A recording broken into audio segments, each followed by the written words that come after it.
അങ്ങനെ വേദനയായിട്ട് വന്നിട്ടുള്ള ലീഗുനെ കാണുന്നതും ക്യുജോങ്ങിന് ആളെ മനസ്സിലാകുന്നുണ്ട്.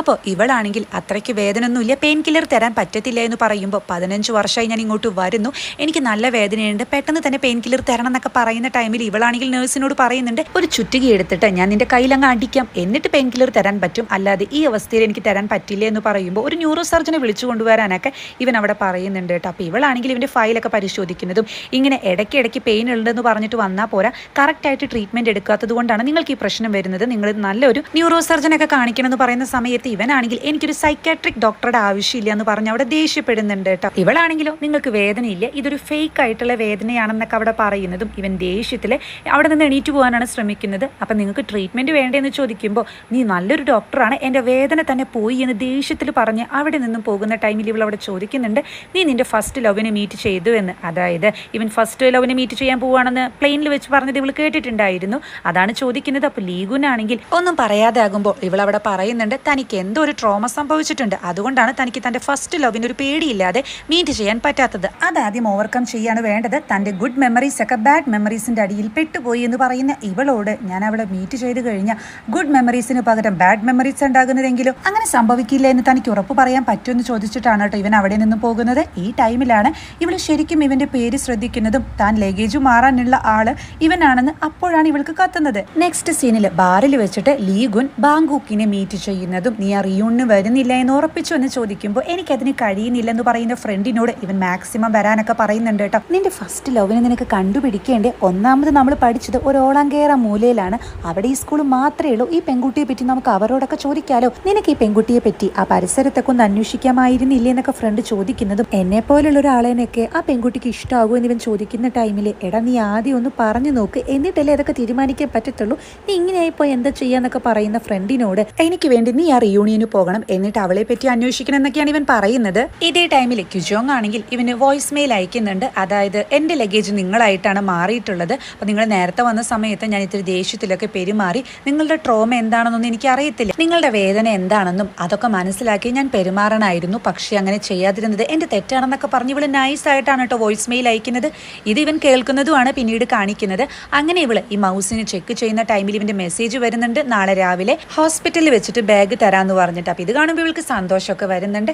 ഇവളാണെങ്കിൽ ഈ മൗസിനെ നാളെ പ്രസന്റേഷൻ ചെയ്യണമല്ലോ, അതിനൊക്കെ വേണ്ടിയിട്ടെല്ലാം സെറ്റ് ചെയ്യുന്നതാണ് കാണിക്കുന്നത്. അങ്ങനെ നെക്സ്റ്റ് ഡേ ലീഗുനും ലീഷിനും കൂടിയിട്ടാണ് കേട്ടോ ഹോസ്പിറ്റലിലേക്ക് വരുന്നത്. അപ്പോൾ ലീഷിനാണെങ്കിൽ ഇവൻ്റെ ഇൻവിറ്റേഷൻ കാണുന്ന ടൈമിൽ എനിക്ക് നിന്നോട് ശരിക്കും കുശുമ്പ് തോന്നുന്നുണ്ട്, ഞാൻ ഓസ്ട്രേലിയയിൽ കഴിഞ്ഞതുകൊണ്ട് തന്നെ എനിക്ക് കൊറിയയിൽ ഒരു ക്ലാസ്മേറ്റ് പോലും ഇല്ല, ഈ റിയൂണിന് നീ പോകുന്നില്ല എന്ന് ചോദിക്കുമ്പോൾ ഇവൻ വലിയ ഇൻട്രസ്റ്റ് ഒന്നും കാണിക്കുന്നില്ല കേട്ടോ. ഇത് മനസ്സിലാക്കുന്ന ലീഷിനാണെങ്കിൽ ഞാൻ നിന്റെ കൂടെ വന്ന് നിന്റെ അനിയനാണെന്ന് അവിടെ പറയണോ, അങ്ങനെ നിന്റെ സ്റ്റാറ്റസ് കൂട്ടണോ, അങ്ങനെ എന്തെങ്കിലും ഹെൽപ്പ് വേണമെന്നൊക്കെ ചോദിക്കുമ്പോൾ ഇവനൊന്നും മിണ്ടുന്നില്ല. ലീഷിനാണെങ്കിൽ ഇറങ്ങിപ്പോകുന്നതും പിന്നീട് ലീഗുൻ ഇവളെ വിളിക്കുന്നുണ്ട് ലഗേജസ് കൈമാറാൻ വേണ്ടിയിട്ട്. പക്ഷേ ഇവളാണെങ്കിലും മെയിൻ ഡോക്ടറുടെ അടുത്തായിരിക്കും കേട്ടോ. മെയിൻ ഡോക്ടർ ഇവളോട് പറയുന്നുണ്ട്, നമ്മുടെ ബ്രെയിൻ റിസർച്ച് സെന്ററിന്റെ അല്ല ഈ ഹോസ്പിറ്റലിലെ തന്നെ ഭാവി ഇപ്പോൾ നിന്റെ കയ്യിലാണ്, ഇന്നത്തെ ഈ സെമിനാർ ഒരു മിസ്റ്റേക്ക് പോലും ഇല്ലാതെ നീ നന്നായിട്ട് തന്നെ ചെയ്യണം, മിനിസ്റ്ററൊക്കെ വരുന്നുണ്ട്, ആള് നമുക്ക് ബഡ്ജറ്റ് ആള് അനുവദിച്ചു തന്നാൽ മാത്രമേ നമുക്ക് തുടർന്നും ഈ റിസർച്ച് കംപ്ലീറ്റ് ചെയ്യാൻ പറ്റുള്ളൂ, അതുകൊണ്ട് നന്നായി തന്നെ ശ്രദ്ധിക്കണം എന്ന് പറയുന്ന ടൈമില് ഇവൾക്കാണെങ്കിൽ ലീഗുന്റെ ഫോൺ വരുന്നത് കാണാം, പക്ഷെ എടുക്കാൻ പറ്റുന്നില്ല. ലീഷിനാണെങ്കിലും ഇവളുടെ പ്രൊഫസറെ കാണാനായിരിക്കും കേട്ടോ വന്നിട്ടുണ്ടായിരിക്കും, അതായത് മുന്നേ പറഞ്ഞു ഇവര് മീഡിയൊക്കെ ഫേസ് ചെയ്യാൻ വളരെ ബുദ്ധിമുട്ടാണെന്ന്. സോ അതിനുവേണ്ടി ട്രീറ്റ്മെന്റ് എടുക്കുന്നത് ക്യുജോങ്ങിന്റെ പ്രൊഫസറുടെ കയ്യിൽ നിന്നായിരിക്കും കേട്ടോ. അപ്പോൾ ഈ പ്രൊഫസർ ചോദിക്കുന്നുണ്ട്, ഇങ്ങനെ ഒരു സൈക്കോളജിക്കൽ ട്രീറ്റ്മെന്റ് ഒരു അത്ലറ്റ് എടുക്കുന്നുണ്ടെന്ന് പുറമെ അറിഞ്ഞു കഴിഞ്ഞാൽ അവർ ബ്ലാക്ക് ലിസ്റ്റിലാകും, അത് നിനക്ക് അറിയില്ല എന്ന് ചോദിക്കുമ്പോൾ ലീഷിനാണെങ്കിൽ അതിന് നിങ്ങൾ എന്നെ കുറേ കാലമായില്ല ഇങ്ങനെ ട്രീറ്റ്മെന്റ് ചെയ്യുന്നു, നിങ്ങളിത് ആരോടും പറയില്ലെന്ന് എനിക്കറിയാം, എൻ്റെ കോച്ചിൽ നിന്ന് ഇത് രഹസ്യമായി വെക്കണം, നിങ്ങൾ എനിക്ക് മരുന്ന് പ്രിസ്ക്രൈബ് ചെയ്ത് തരണം എന്നൊക്കെ ഇവർ സംസാരിക്കുന്നതും. അതുപോലെ എനിക്ക് വളരെ ബിസിയാണെന്ന് ഈ പ്രൊഫസർ പറയുന്ന ടൈമിൽ എന്താ ഡേറ്റിംഗ് ആണോ എന്നൊക്കെ ചോദിച്ച് ഇവൻ കളിയാക്കുന്നതും എനിക്കൊരു ഇമ്പോർട്ടൻ്റ് അസൈൻമെന്റ് ഉണ്ട് അത് ചെയ്യേണ്ട ആവശ്യമുണ്ടെന്നൊക്കെ പറയുന്ന ഡോക്ടറുടെ കൈ തട്ടി തന്നെ ആ ഡോക്യുമെന്റ്സിൽ വെള്ളമൊക്കെ നനയാണ് കേട്ടോ. അപ്പോൾ ഇത് കാണുന്ന ലീഷിനാണെങ്കിൽ ബാഡ് മെമ്മറി എറൈസറോ എന്ന് വെച്ചാൽ ശരിക്കും നമ്മുടെ ഓർമ്മകളൊക്കെ മാച്ചു കളയാൻ പറ്റുമെന്ന് ചോദിക്കുന്ന ലീഷിനോട് മാച്ചു കളയാൻ പറ്റത്തില്ല, നമ്മൾ ഒളിപ്പിച്ചു വെക്കുകയാണ്, അതായത് ഒരു തരത്തിൽ നമ്മൾ ബ്രെയിനെ ട്രിക്ക് ചെയ്യുകയാണെന്ന് പറയുന്നതും ഇത് പോസിബിൾ ആണോ എന്ന് ചോദിക്കുന്ന ലീഷിനോട് എനിക്ക് തീരെ സമയമില്ല, അസൈൻമെന്റിന് സമയമായി എന്ന് പറഞ്ഞിട്ട് ഡോക്ടർ ഇവൻ അവിടെ നിന്നും ഒഴിവാക്കുന്നുണ്ട്. എന്നാൽ ലീഷിനാണെങ്കിൽ ഇത് ആലോചിച്ച് സ്റ്റക്കായി നിൽക്കുന്നതാണ് കാണിക്കുന്നത്.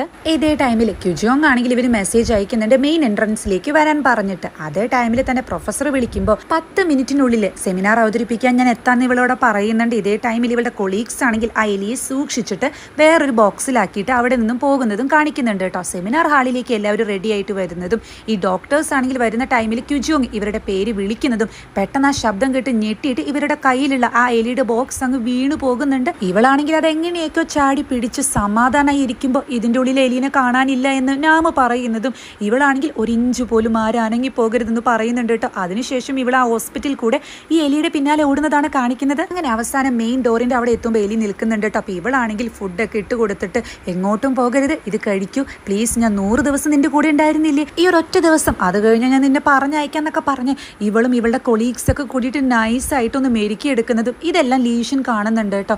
ആ ടൈമിൽ ഇവരുടെ ഡോക്ടേഴ്സ് പറഞ്ഞിരുന്നു ഈ എലി സെൻസിറ്റീവ് ആണ് കേട്ടോ ലൈറ്റിനോട്. അതുകൊണ്ട് തന്നെ ലീഗുന്റെ വണ്ടി അങ്ങോട്ട് വരുന്നതും അതിന്റെ ലൈറ്റ് കാണുന്ന ടൈമിൽ ഈ എലി അങ്ങ് പുറത്തേക്ക് ഓടി അവിടെ വരുന്ന കറക്റ്റ് ലീഗുന്റെ വണ്ടിയുടെ ടയറിന്റെ അടിയിൽ പെട്ടുപോകുന്നുണ്ട്. ഇവളാണെങ്കിൽ ആകെ ഷോക്കായി ഇരുന്ന് പോകുന്ന ടൈമിൽ അങ്ങോട്ട് വരുന്ന ലീഗുനാണെങ്കിൽ ഞാൻ നിങ്ങൾ എത്ര പ്രാവശ്യം വിളിച്ചു, നിങ്ങൾ എന്താ ഫോൺ എടുക്കാതിരുന്നത്, ഷോ എന്റെ കാറ് നാശായി എന്നൊക്കെ പറയുന്നതും ഇവളാണെങ്കിൽ നിങ്ങൾക്ക് ആ ജീവൻ നഷ്ടപ്പെട്ടത് കാണാനില്ലേ എന്നാണ് ചോദിക്കുന്നത്. അപ്പൊ ഇത് കാണുന്ന ലീഗുനാണെങ്കിൽ അല്ല നിങ്ങൾ വളർത്തുന്ന എലിയാണോ, ഞാൻ കണ്ടില്ല, സോറി, ഞാൻ നിങ്ങൾക്ക് കോമ്പൻസേറ്റ് ചെയ്യാന്നൊക്കെ പറയുന്നതും നിങ്ങൾ കോമ്പൻസേറ്റ് ചെയ്യാന്നോ, നിങ്ങൾക്ക് അതിന്റെ വാല്യൂ എന്താണെന്നറിയോ, അത് വെറും ഒരു എലിയല്ല, നിങ്ങൾക്കൊക്കെ വേണ്ടിയിട്ടാണ് അത് അതിന്റെ ജീവൻ ഇതുവരെ സാക്രിഫൈസ് ചെയ്തത്. നിങ്ങൾ ഇതുവരെ നിങ്ങളുടെ ജീവിതത്തിൽ മറ്റാർക്കെങ്കിലും വേണ്ടിയിട്ട് എന്തെങ്കിലും ത്യാഗം ചെയ്തിട്ടുണ്ടോ, ആർക്കെങ്കിലും എന്തെങ്കിലും ഒരു മൂല്യമുള്ള ഒരാളായിട്ട് മാറിയിട്ടുണ്ടോ എന്നൊക്കെ ഇവള് ചോദിക്കുന്ന ടൈമിൽ പാവം ഇവനൊന്ന് സ്റ്റക്കായി പോകുന്നുണ്ട്. എന്റെ ജീവനേക്കാൾ മൂല്യമുള്ളതാണ് ഈ എലിയുടെ ജീവിതം എന്നാണോ നീ പറയുന്നതെന്ന് ചോദിക്കുന്ന ലീഗുനോട് താൻ മുന്നൊരു കാര്യം പറഞ്ഞില്ലേ, അതായത് താൻ ആ പെൺകുട്ടിയെ മീറ്റ് ചെയ്യുകയാണെങ്കിൽ ആ പെൺകുട്ടി തന്നെ ആക്സെപ്റ്റ് ചെയ്യുമെന്ന്. തന്നെ എന്തായാലും ആക്സെപ്റ്റ് ചെയ്യത്തില്ല, കാരണം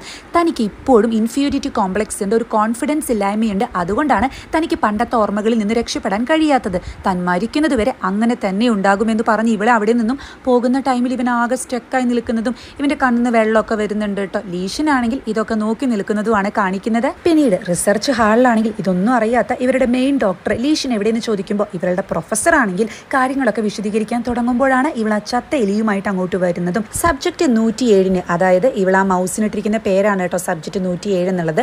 ആള് 30 മിനിറ്റ് മുന്നേ മരിച്ചുപോയി. മാക്സിമം ഞാൻ ഇതിനെ ശ്രദ്ധിച്ചതാണെങ്കിലും അങ്ങനെ ഒരു അബദ്ധം പറ്റിപ്പോയി. പക്ഷേ ഞാൻ വിവരിച്ച എൻ്റെ ആ പ്രസന്റേഷനിലൂടെയും എൻ്റെ ഗ്രാഫിലൂടെയും നിങ്ങൾക്ക് ഈ കാര്യത്തെപ്പറ്റി ഒരുപാട് നന്നായി മനസ്സിലായിട്ടുണ്ടായിരിക്കും എന്നാണ് ഞാൻ വിചാരിക്കുന്നത്. അതുകൊണ്ട് തന്നെ നിങ്ങൾ ഇനിയും ഒരു 100 ദിവസം തരികയാണെങ്കിൽ ഞാൻ മറ്റൊരു സബ്ജക്റ്റ് 108 ഉണ്ടാക്കി അതിൽ ഇതൊക്കെ പരീക്ഷിച്ച് ഒന്നുകൂടി കാണിച്ചു തരുന്നതാണെന്ന് പറയുന്നതും ഇവളും പ്രൊഫസറൊക്കെ കൂടി സോറി പറയുന്ന ടൈമിൽ മിനിസ്റ്റർ അവിടെ ചോദിക്കുന്നുണ്ട്, അതായത് ഞാൻ വീണ്ടും ബഡ്ജറ്റ് അവതരിപ്പിച്ച് തരികയാണെങ്കിൽ നിങ്ങൾ മറ്റൊരു സബ്ജക്റ്റ് 108 ഉണ്ടാക്കി അതിലിത് പരീക്ഷിക്കുന്നതാണോ പറയുന്നതെന്ന് ചോദിക്കുന്ന മിനിസ്റ്ററോട് ഇവൾ പറയുന്നുണ്ട്, അങ്ങ് അനുവദിക്കുകയാണെങ്കിൽ ഞാൻ ഇത് വീണ്ടും ഒരു എലിയിലല്ല പരീക്ഷിക്കുക, പകരം ഒരു മനുഷ്യ ജീവനിലായിരിക്കും എന്ന് പറയുമ്പോൾ അവിടെയുള്ള എല്ലാവരും ഒന്ന് ഷോക്കാകുന്നുണ്ട് കേട്ടോ. അപ്പോൾ ഇവളുടെ പ്രൊഫസർ ആണെങ്കിൽ മനുഷ്യനോ അതാരെന്ന് അവിടെ ചോദിക്കുന്നുണ്ട്. നെക്സ്റ്റ് കാണിക്കുന്നത് ലീഷനാണെങ്കിൽ ഇവന്റെ ഫാൻസിന് ഓട്ടോഗ്രാഫ് കൊടുക്കുന്ന ടൈമിൽ അവിടെയുള്ള ലീഗുനാണെങ്കിൽ ദേഷ്യത്തിൽ വണ്ടി എടുത്തു പോകുന്നതും ക്യുൻചോങ് ആണെങ്കിൽ ഇവളുടെ കൊളീഗ്സിന് ഈ ബാഡ് മെമ്മറി റൈസറിനെ പറ്റിയിട്ട് വിവരിച്ചു കൊടുക്കുന്നതാണ് കേട്ടോ കാണിക്കുന്നത്. ഇതേ ടൈമിൽ തന്നെ ലീഗുൻ വീട്ടിലെത്തുന്ന ടൈമിൽ ഇവനാണെങ്കിൽ വളരെ അപ്സെറ്റ് ആയിരിക്കും. ഇത് വീട്ടുകാർ ശ്രദ്ധിക്കുന്നുണ്ട്. ചാസിയോനെ ആണെങ്കിലോ ഇവളുടെ കാലിന്റെ മുട്ടിൽ ഒരു മരുന്ന് പെരട്ടുന്നത് കാണിക്കുന്നുണ്ട് കേട്ടോ. അതായത് ലീഗുൻ പറഞ്ഞത് കറക്റ്റ് ആയിരുന്നു. ലീഷനാണെങ്കിലോ അവന്റെ മാനേജറെ കണ്ട് കോൺട്രാക്ട് കഴിഞ്ഞത് കൊണ്ട് തന്നെ ഈ കോൺട്രാക്ട് വീണ്ടും റിന്യൂ ചെയ്ത് ഈ ഏജൻസിയിൽ തുടരാൻ താല്പര്യമില്ല, അങ്ങനെ നിങ്ങൾ എന്നെ വിറ്റ് കാശാക്കേണ്ട എന്ന്. അതായത് ഈ മാനേജർ നേരത്തെ ലീഗിനോട് പറഞ്ഞ അതേ ഡയലോഗ് ലീഷൻ തിരിച്ചു പറഞ്ഞ് അവിടെ നിന്നും ഇറങ്ങുന്നതും.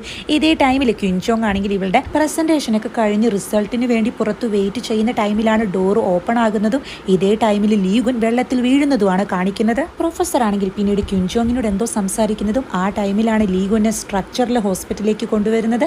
കൂടെ ലീഷനുണ്ടായിരിക്കും. അപ്പോൾ അങ്ങോട്ട് വരുന്ന ക്യുൻചോങ് ആണെങ്കിൽ എന്താ പറ്റിയെന്ന് ചോദിക്കുമ്പോൾ ആള് പാലത്തിന്റെ മുകളിൽ നിന്ന് വെള്ളത്തിലേക്ക് എടുത്ത് ചാടിയതാണ്, ആളുടെ തലയോട്ടിക്ക് സാരമായിട്ട് ബാധിച്ചിട്ടുണ്ടെന്ന് ഒരു ഡോക്ടർ അവിടെ പറയുന്നുണ്ട്. ലീഷനാണെങ്കിൽ ആകെ വിഷമിച്ചു നിൽക്കുന്ന ടൈമിൽ അങ്ങോട്ട് വരുന്ന പ്രൊഫസർ ആണെങ്കിൽ എന്താ പ്രശ്നം, നീ ഓക്കെ അല്ലേന്ന് ചോദിക്കുമ്പോൾ എന്നെ ഹെൽപ്പ് ചെയ്യണം ഡോക്ടറെ എന്നാണ് ഇവൻ പ്രൊഫസറോട് പറയുന്നത്. പിന്നീട് ഇവർ രണ്ടുപേരും സംസാരിക്കുന്നതും ഈ പ്രൊഫസർ ആണെങ്കിൽ നീ വിഷമിക്കേണ്ട എന്ന് പറഞ്ഞു പോകുന്നതുമാണ് കാണിക്കുന്നത്. പിന്നീട് ഓപ്പറേഷൻ റൂമിൽ നിൽക്കുന്ന ക്യുജോങ് ആണെങ്കിൽ ഞാൻ പറഞ്ഞതുകൊണ്ടായിരിക്കും ഇയാൾ ഇങ്ങനെയൊക്കെ ചെയ്തെന്ന് പറഞ്ഞ് ഇവൾ ടെൻഷൻ അടിക്കുന്നതും ഡോക്ടേഴ്സ് ആണെങ്കിൽ ഇവന്റെ ബ്രെയിനിൽ ഒരു ഇൻസിഷൻ ഇട്ടിട്ട് എന്തോ മരുന്ന് കയറ്റുന്ന ടൈമിൽ ആ തലയോട്ടിയുടെ ഒരു ഗ്രാഫൊക്കെ അവിടെ കാണിക്കുന്നുണ്ട്. ഇതേ ടൈമിൽ ലീഗുനാണെങ്കിലും മുന്നേ നടന്നിട്ടില്ല, ഇവന്റെ എല്ലാ ബാഡ് മെമ്മറീസും ഇങ്ങനെ മാഞ്ഞു പോകുന്നതാണ് കാണിക്കുന്നത്. അതായത് ഇവളുടെ ബാഡ് മെമ്മറി എറൈസർ ഇവനിൽ പരീക്ഷിച്ചു എന്നാണ് തോന്നുന്നത്. പിന്നീട് ഇവനെ റൂമിലേക്ക് മാറ്റുന്നതും പുറത്ത് ലീഷൻ വെയിറ്റ് ചെയ്തിരിക്കുന്നതൊക്കെ കാണിക്കുന്നുണ്ട്. അങ്ങനെ പിന്നീട് ഇവന് ബോധം വരുന്നതും അവിടെ വരുന്ന ക്യുജോങ് ആണെങ്കിൽ ഇവനെ ബെഡിൽ കാണാതെ ആകുമ്പോൾ ആകെ ഷോക്ക് ആകുന്നുണ്ട് കേട്ടോ. ഇവള് നോക്കുമ്പോൾ ഇവൻ കൂളായിട്ടിരിക്കുന്നതും ഇവളാണെങ്കിൽ നിങ്ങൾക്ക് ബോധം വന്നോ, എവിടെയാണെന്ന് അറിയാമോ, എന്തിനിങ്ങോട്ട് വന്നേന്ന് വല്ലതും ഓർമ്മയുണ്ടെന്നൊക്കെ ചോദിക്കുമ്പോൾ ഇവൻ ഒന്നും റെസ്പോൺസ് ചെയ്യുന്നില്ല കേട്ടോ. അപ്പൊ ഇവളാണെങ്കിൽ ഞാൻ ആരാണെന്ന് ഓർമ്മയുണ്ടോ, എന്നെ അറിയാമോ എന്ന് ചോദിക്കുമ്പോൾ ഇവൻ ഇവളുടെ ഫേസിൽ ഇങ്ങനെ ടച്ച് ചെയ്യുന്ന സമയത്ത് ഇവള് ശരിക്കും ഷോക്കാകുന്നുണ്ട്. അങ്ങനെ ഞാൻ എൻ്റെ ഫസ്റ്റ് ലവിനെ മീറ്റ് ചെയ്തു എന്ന് പറഞ്ഞ് ഇവൻ ഇവളെ അങ്ങ് ഹഗ് ചെയ്യുന്ന ടൈമിൽ ഇവൾ അതിലും ഷോക്കാകുന്നുണ്ട്. ഇവിടെ വെച്ചിട്ടാണ് എപ്പിസോഡ് അവസാനിക്കുന്നത്.